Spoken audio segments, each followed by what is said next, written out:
Hi, so in this video, we're going to look at modeling maxima and minima problems with variable acceleration. So this will involve a bit of differentiation. If we look at example 1, we're told that a graph models the displacement s of a particle during t seconds, where s is 36t minus 4t cubed. And we're given that this model is valid within the range of 0 to 4 seconds for t. So for part A, we've been asked to find an expression for the velocity of a particle. So we know that velocity is a measure of the difference in displacement divided by the difference in time. So what this is ds by dt, which we can find by differentiating this function, the displacement function. So ds by dt will be 36. When we differentiate this, we get 36. And then when we differentiate this term, we get 3 times 4, and then we take away 1 from this power. So 36 minus 12t squared.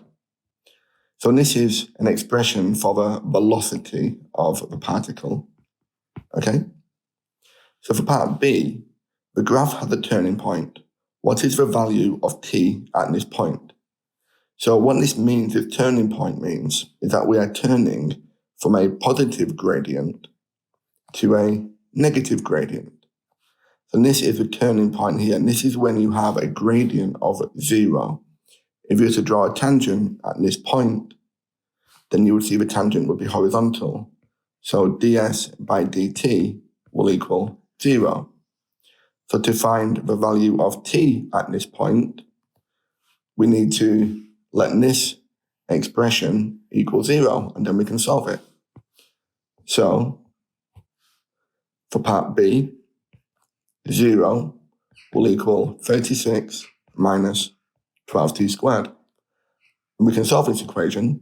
So 12t squared will equal 36. T squared will equal 3. So therefore, t will equal the square root of 3 seconds.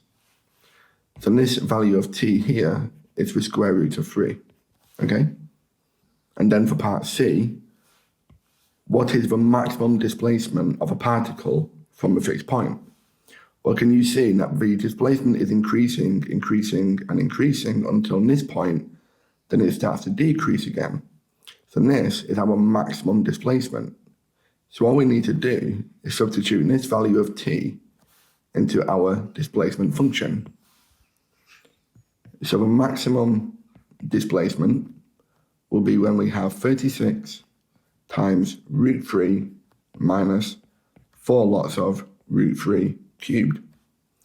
When we work this out, we get 24 root 3 meters or 41.6 meters. Okay, let's move on to question 2. Okay, so in example 2, we're told that a particle starts at Q and moves along a straight line. And the distance of a particle s from point Q at time t is given by this function in the domain of 0 to 3 seconds.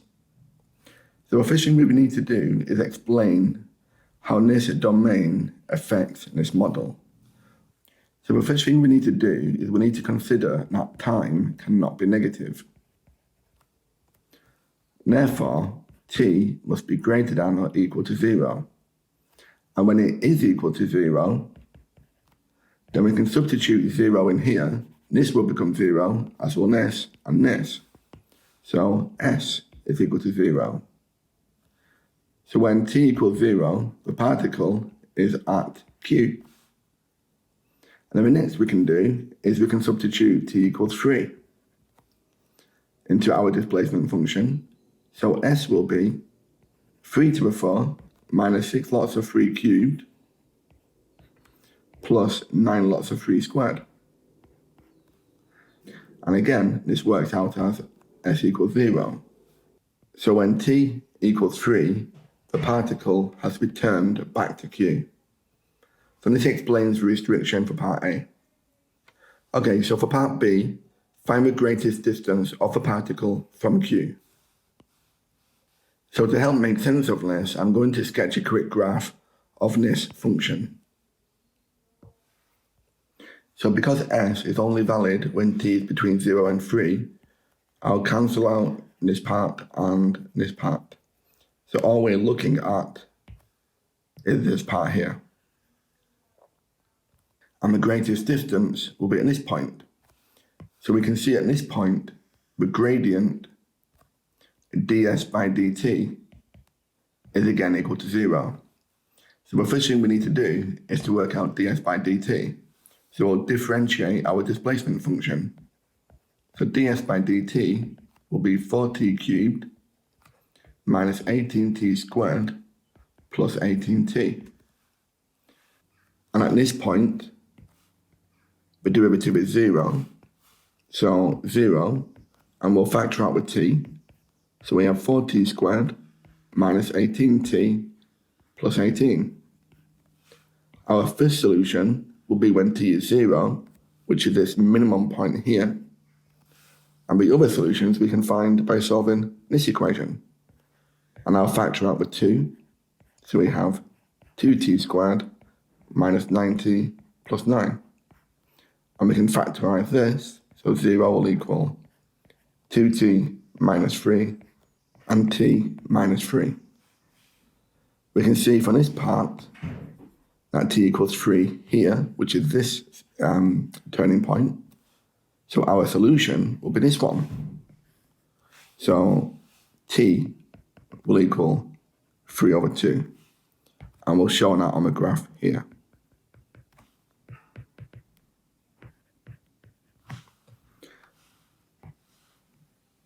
So finally, to work out the greatest distance of a particle from Q, we'll substitute t equals 3 over 2 into S.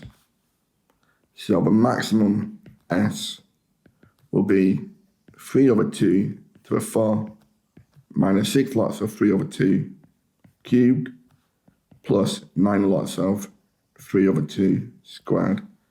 And this comes out as approximately 5.06 meters. Okay, let's try one more example. So in example 3, we're told that an object travels in a straight line. Its displacement s from its starting point at time t is given by this displacement function within this domain. And you've been asked to work out an expression for the velocity at time t, and then for part B, to find its maximum displacement. So do you want to try question 3 yourself? You can pause the video, and when you come back, we'll go through the work solution.